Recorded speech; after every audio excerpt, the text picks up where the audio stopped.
Right now, electricity is powering the device you are watching this on. It lights your home, charges your phone, runs your refrigerator. But have you ever wondered how humanity discovered this invisible force that we cannot see, cannot touch, but powers our entire modern world? Here is what makes this story absolutely fascinating. For over 2,000 years, electricity was right in front of us. People saw lightning strike from the sky. They felt static shocks when touching metal doors. They witnessed strange attractions between rubbed objects. But nobody understood what it was. Nobody could control it. Nobody could use it. And then, in just 150 years, everything changed. A series of curious minds, failed experiments, accidental discoveries, and one dangerously brilliant Kite experiment transformed electricity from a mysterious parlor trick into the foundation of modern civilization. This is that story. And trust me, it is far more interesting than you think. Our journey begins on a beach in ancient Greece, around 600 BCE. A philosopher named Thales picked up a piece of amber, that beautiful golden fossilized tree resin, and rubbed it against his wool clothing. Then something impossible happened. Small pieces of straw and feathers started jumping toward the amber. Not blown by wind, not stuck by moisture. They were being pulled by an invisible force. Thales had just witnessed static electricity, but he had no explanation for it. The ancient Greeks simply noted this strange property and moved on. They called amber electron, and that is where our word electricity comes from. But here is the question that haunted humanity for the next 2,000 years. What was this invisible force? Nobody knew. And more importantly, nobody could make it do anything useful. It remained a curiosity, a magic trick to entertain guests at parties. Rub a piece of amber, attract some feathers, everyone applauds, and life continues. For 2 millennia, that is all electricity was. A mystery with no purpose. Now let us jump ahead to 1752 to a rainy day in Philadelphia. This is where the story gets dangerous. Benjamin Franklin had been studying electricity for years. He noticed that electric sparks and lightning had many similarities. Both created light. Both made cracking sounds. Both could set things on fire. So Franklin developed a bold hypothesis. What if lightning and electricity were the same thing? But how do you test such an idea? Lightning strikes randomly, violently, and kills anyone who gets too close. Franklin needed a way to bring lightning down to Earth safely. And that is when he had his famous and famously dangerous idea. The kite experiment. On a stormy June day, Franklin flew a kite with a metal key tied to the string. When storm clouds passed overhead, he reached his hand near the key and saw sparks jumping from it. Small sparks, just like the ones from rubbing amber or spinning electricity machines. He had done it. Lightning was electricity. The massive bolts that split the sky and the tiny sparks from rubbed amber were the same phenomenon, just on vastly different scales. But here's what most people do not realize. Franklin was incredibly lucky. He did not die that day. If lightning had actually struck his kite directly, the story would have ended very differently. What saved him was that he only captured the electric field around the storm, not a direct strike. Still, Franklin had proven something profound. Electricity was not just a parlor trick. It was a fundamental force of nature, powerful enough to light up the sky. Now the race was on to understand it, control it, and use it, but there was a massive problem. Nobody knew how to create electricity reliably. You could rub amber. You could fly kites in storms.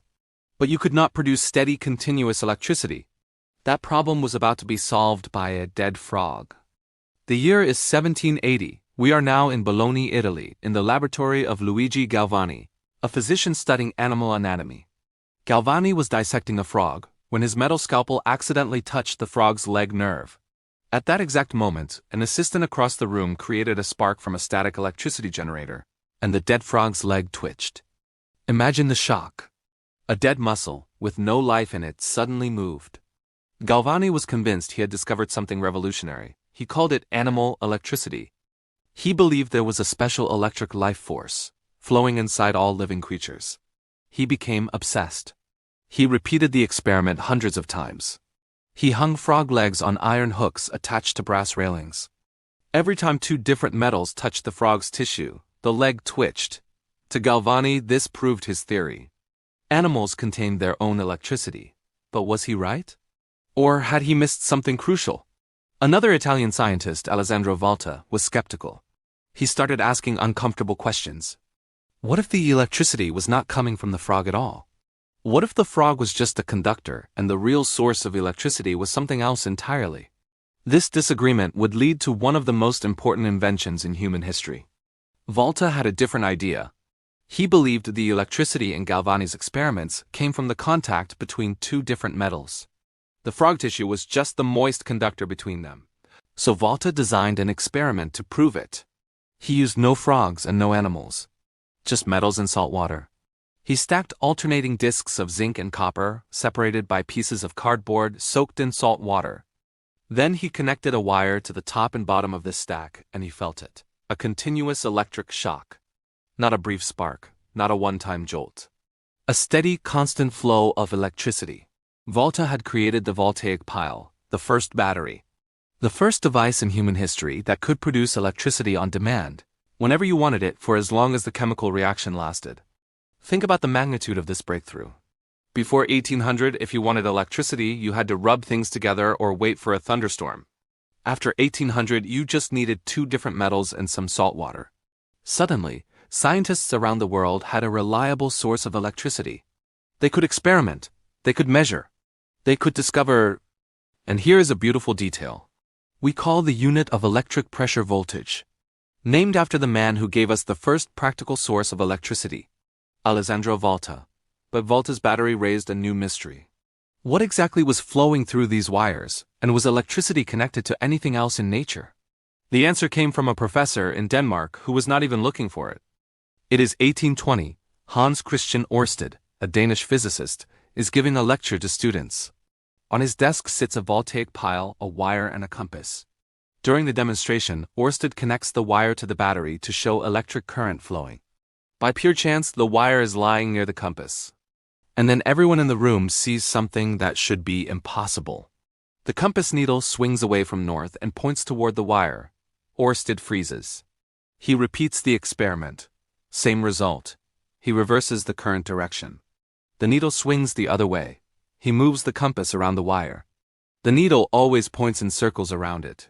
For thousands of years, humanity had known about two mysterious forces, electricity and magnetism.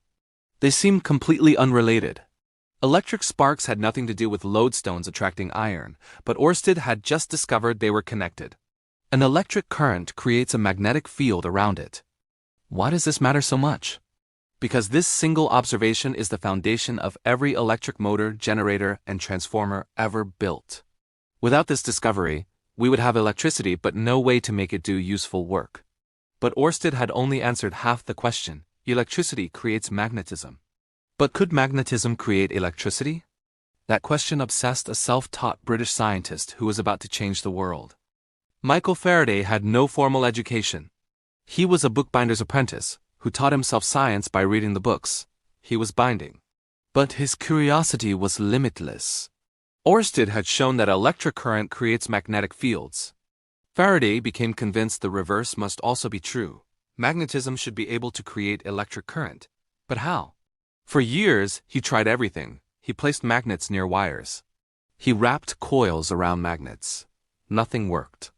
Static magnets produced no electricity. Then, in 1831, Faraday tried something different. Instead of using a static magnet, he moved the magnet through a coil of wire, and the needle on his measuring device jumped. He moved the magnet again. The needle jumped again. He moved it faster. The needle jumped higher. He had discovered electromagnetic induction. Moving a magnet near a wire creates electricity. This was the missing piece. Volta had shown us how to create electricity from chemicals.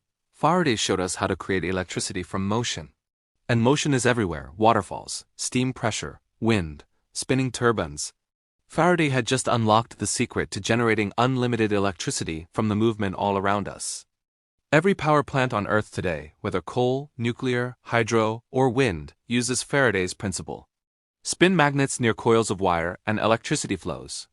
Once Faraday revealed how to generate electricity, the world changed at breathtaking speed. In 1879, Edison perfected the electric light bulb. In 1882, he built the first power plant in New York. By 1900, electric grids were spreading across continents. From Thales rubbing amber to Faraday spinning magnets, it took 2,400 years. From Faraday's discovery to electric cities, it took just 50 years. So here's the incredible truth. Every light in your home, every motor in your appliances, every power plant on Earth exists because curious people asked simple questions and refused to stop searching for answers. What happens when I rub amber? Is lightning electricity? Do animals contain electric fluid? Can magnetism create electricity? Now you know where electricity came from. But what is it really? What flows through these wires? And how do we measure and control it? That is exactly what we explore in the next video. If you are curious to learn why things are the way they are, subscribe to Zenthal Code and keep discovering.